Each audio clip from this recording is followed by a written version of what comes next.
wasn't his best one. Didn't utilise them as fully as he might. Well, we had quite a lot of feedback on this one. Alan Walker got in touch. Good to see Cunningham whinge again. Our D nailed them in the second half. Our D nilled them in the second half, and that was great. Now people are starting to believe in the gift. Frazee knows how to manage Taylor. Toddy doesn't have to overplay it. Good, steady debut for Ulrichs at number 9. # feet firmly on the ground. Yeah, Ulrichs da Costa, the under-19s captain. How the fuck that kid's under 19 years of age? Because he just looked like a man. He looked like he was the captain of their under 19s team. I didn't pick up on that story. Built like a brick shite house. I assume he got. I thought he was some kind of. I assume he got a game because the St Estèphe side were in the final of the Lord Derby Cup, weren't they, in France this weekend, and they won that with the likes of Morgan Escaray, Stan Robin, Jean Gauche. I see. Well, I think he got more of a start because he just didn't have a hooker and stuff. Well, yeah, because I think people like Robin and Gauche would have been options, but maybe they wanted to take the silver out. But he played well. I thought he played very well. He was steady away. He's a big lad, and he didn't panic. He didn't fluff his lines, and he was up against the best hooker in the comp. Yeah, when you saw the team sheets, you thought that's where the mismatch is, and I sort of drew a mental line round the two names on my tablet at the time. But his distribution wasn't fantastic. It was a bit floaty at times, but he always, to me, was in the right place. Yeah. Supporting plays or defensively, and he also seemed to at least always pick the right side. He obviously has had some support and training from Todd Connie. Was fantastic at the touchscreen afterwards, describing how the game was going and what we would have been thinking at the time of the decisions. But most of that was about numbering up on the move, numbering up quickly, and it seemed like Da Costa at least had that side of it down. Yeah. Maybe his passing needs to improve a little bit, but that can be worked on. I think it's more the mental side and the physical side that he's got. Yeah, his passing out of dummy half will improve as he gets a bit more game time, and there'll be that bit more fizz to it. Well, but if that's the only criticism you can level at him, then he's obviously not dropped any clangers and has done well for the team. Which is, it's a tough place to go. It was a tough offload to take. Really, that he was in the right place for, but wasn't really focused enough. I'd say maybe. I think the thing I take out from this is that he is impressive considering he's come up from the under-19s and this was his first season. I think well done, and he's a big kid for a hooker as well. Across the shoulders. Exactly. I think I might have found my your LY. I think I might have found my Ulrichs to your LY. Yeah. Right. Tom Eckley 99 got in touch. I never thought I'd say this, but Glenn Stewart and Dave Taylor have managed to overtake Sam Tompkins in the Sky Golden Boy rankings. Wow, that won't last much longer. Once your boy comes back, I think Sam will be firmly back at the top of that little hit parade, won't he? You're not convinced? When's he due back? Mid-May. 4 weeks. 4 weeks now. He'll be back the week before Magic, I believe. Alfie got in touch. Really enjoyed that game. Up there with the best this season. But Matt was I don't really think that Sky are.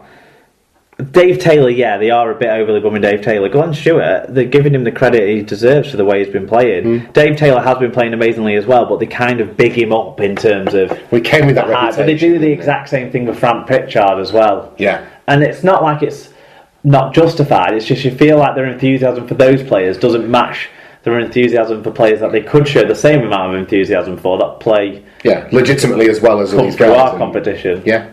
Anyway, Alfie got in touch. He said, really enjoyed that game, up there with the best this season, but only because of what the Dragons did in attack and defence. However, the highlight for me was listening to Todd Carney give that in-depth and thorough interview with John Take About Todd. Yeah, it was tremendously insightful, wasn't it? Al Witts said, another solid performance from the Dragons, strong in every area of the pitch and great to watch. I mentioned before about the Saints winger after their injuries, and this seems to be the way against them. Spedding was left out to dry a few times. Roby was very quiet. Saints can and will play better. Tyler Casfan got in touch and said, good defence from the Catalans and a great kicking game from Carney. Easy win for the Fat Frogs. Thought Louis McCarthy-Scarsbrook had a decent game for a change. Well, less said about him the better. Steve Cowdell got in touch. This is a new one on me. Have you heard of Steve before? I'm not familiar with the surname. Welcome to the feedback. Steve, he said the game could have been a hell of a lot better had the ref known what he was doing. The RFL need to come up with a scheme where if a referee has a bad game, they get penalised. The amount of referees that cost teams the game and nothing happens to them is ridiculous. We need to take a leaf out of the NRL and do the same. 30 points to 12, 6 tries to 2. The referee didn't fucking do anything to cost anyone this game. I'm sorry. I think the referee had a poor game. Keep getting in touch, Steve, and welcome on board, but I can't agree that. And also, the referees being penalised, I think that's starting to happen. I think we're seeing guys being dropped, aren't we? Thaler was refereeing a championship game the week before. Child that, was. Or the week after that, Child was. So I think that's starting to happen, maybe not severely and quickly enough for some people, but I think give them a little bit of time on that. There's definitely problems in terms of referee recruitment. We've dwelled on that before about the lack of, for different reasons, vastly different reasons. Some of the guys that have been lost from our game that were potential full-time referees are already full-time referees. And you've got to bear in mind that if you're dropping... But I don't think the referee was a factor. No. I can't remember anything from this game that made me think the referee has caused the result to go one way or the other. No, I don't think I think the players took care of that, and then maybe the width of the scoreline, possibly, I don't know.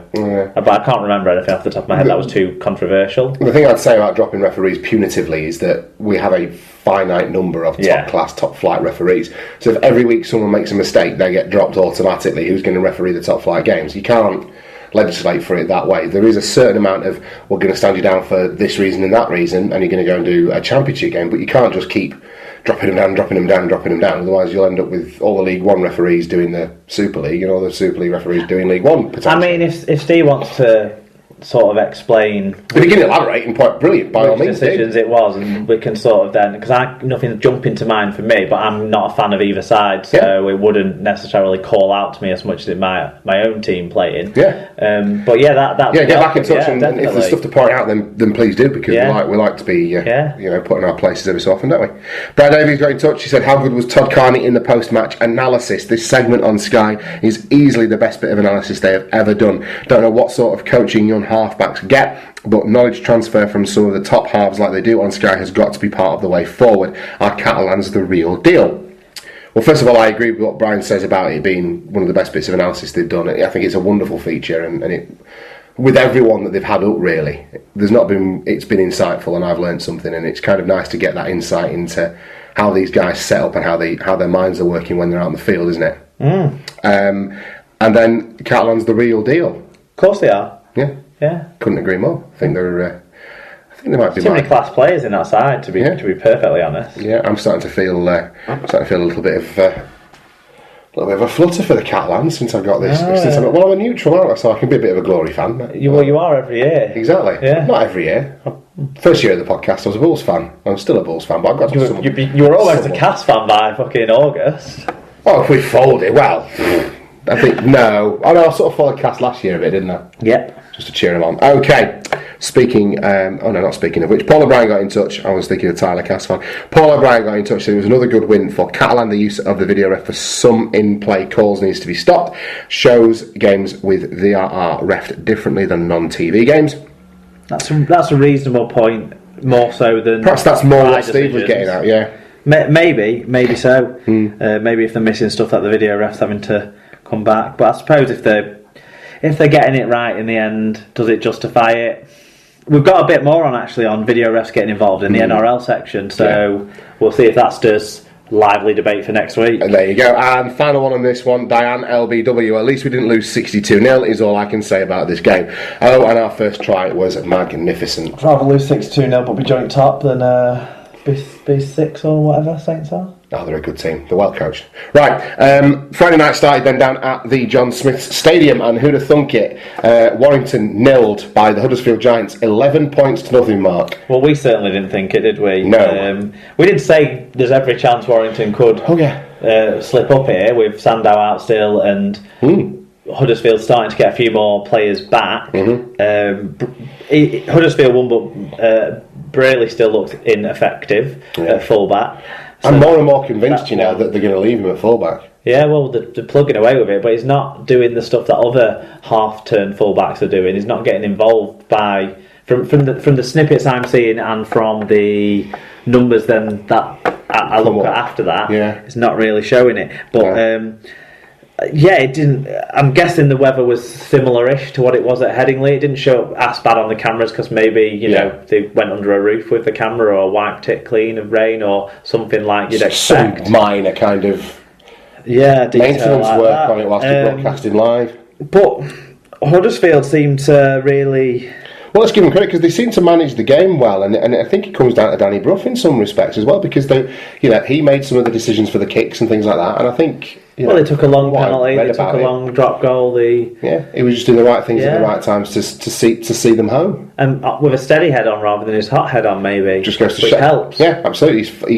He owes it to that team to be on the field, and from what I read about his performance and the game in general, that this goes to show that, doesn't it? Yeah, definitely. And credit to them for, Huddersfield have not been shy of letting a few points over in recent weeks. And to nil a side like Warrington, even without Chris Sandow in the team, is still a good performance. It harkens back to the defensive performances of this time last year where we were praising Huddersfield for being such a strong defensive unit. Up until kind of this performance, they haven't replicated that this season, I didn't feel. And actually, that's a really big achievement for this side. And hopefully that's them, turning a corner. Well, hopefully they'll forget about it for 1 week, maybe. I hope so. I hope so too, for the sake of my Super Brew. So actually the Giants had significantly more carries in this game than the Wolves. They had 217 to the Wolves 156, so a third more. That came off the back of a big error count of 21 for the league leaders to 10 to the home side. From that came more meters, more breaks, more tries, and a second win of the year for the Giants. So bottom beating top. That's the Super League for you. Yeah. Individually then, who stood out for us? Well, for the home side Giants, Leroy Cudjoe grabbed the try towards the end of the game, had 160 metres. He keeps making it every week one way or another. Aaron Murphy grabbed the other try earlier in the game, 112 metres for him. Michael Lawrence, machine-like performance, 60 tackles, 126 metres. And Sam Rapira gets in with 137 metres. I think he came off the bench to get those. Fantastic. So for Warrington, who looked good? Darryl Clark having a better season than last year, certainly, so maybe back in the England frame, but 45 tackles, 6 tackle loss, 151 metres. Chris Hill had 160 metres. He also had a clean game, no missed tackles, no handling errors, no penalties. And I think he probably played really long minutes in this one as well, looking at who was on the Warrington bench. Matty Russell had 137 metres and Joe Westman had 111 metres. And I mentioned the Warrington bench. It wasn't exactly loaded. I think they had King, Philbin, Julien, and Sam Wilde. Oh, right, okay. So it was, back row forwards for the most part, and young guys with not a lot of experience to boot. So that might have been a factor for them, but that's the way the league is, isn't it?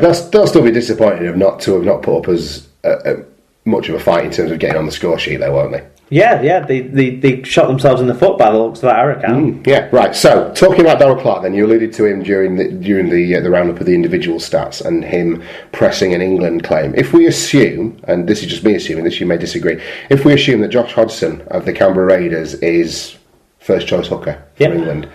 Who out of Darryl Clark and James Roby gets that interchange spot for you at the moment? It's so difficult to not put James Roby in a side, given how great a player I think he is. But if Josh Hodgson's doing what James Roby does, but better, which arguably he is, you would say Clark, because that's a different kind of proposition, and he's doing what he does really well this year. Yeah, I would. For me, at the moment, if I was Wayne Bennett, I'd be obviously starting with Josh Hodgson, and I'd spell him with Clark. Yeah, for that zip and what have you. But that is going to be an interesting. I feel like I'm putting myself out there a little bit because that is discounting James Roby, and I'm a big wrap round James Roby. I think he's a tremendous player. I'm sure Saints fans might prefer it that way, though. Well, possibly so. If it improves the length that he could go on for them for, preserve it, then maybe them. So. Okay, Tom Eckley 99 got in touch with us on this one. He's a Warrington fan. He said no excuses to get nilled by the bottom, back to being the Wire side of 2015 it seems. Wire Joe, he said a couple of weeks ago that I wasn't sure that I'd rather have kept Chrissy fit than to have won at Wigan, and the last 2 games have given me the answer. Gidley's playing on one leg, and I'm still not sure about Ratchford in the halves. All that after last night, having to watch what Maya can produce when he's not in Primrose and Blue. That's a very good point. Tyler Casfan said, Warrington have lost 2 in a row, nil by the bottom side. Are they a one-man team? Do you think they're a one-man team? I think their attack is severely hampered by one man being missing. I think that's fair to say. Basically,